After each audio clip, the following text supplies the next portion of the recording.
What's up, everybody? I have been meaning to do this video forever because I get asked all the time and I keep forgetting to do a video on this. And so the question is, if I was trying to upgrade or get into saws, etc., what would my pick be, or my best bang for the buck, etc., out there on the market?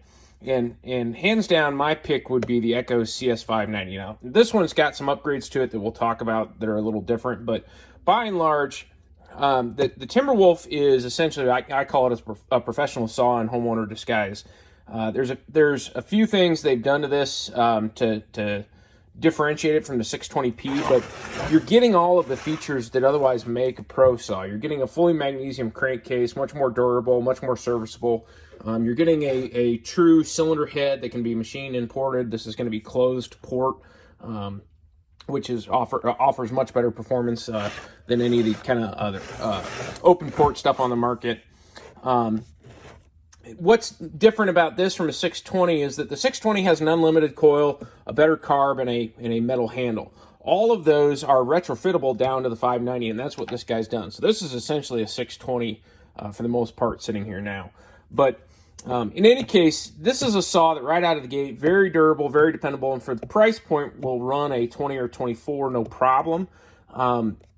And so it's a really hard combination to beat in a saw out there today, and you can find these used all over the place, etc., for next to nothing. But and then, you know, if a guy was hell-bent on being a Steel or a Husky guy, I'd say the 261 has been around forever. It's a really good performer. Great, you know, firewood, farm and ranch type saw for the guy just kind of starting to get into it without being too powerful for them to manage. And then in the Husky line, the 550 XP, whether it's the Mark 1 or the Mark II, the Mark II is a significantly better model, but they were both equally very good saws for what they were.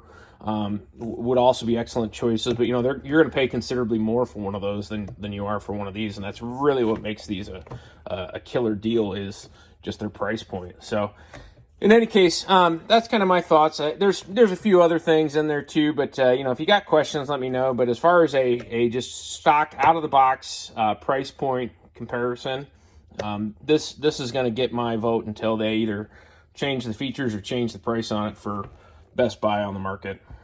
Hope that helps.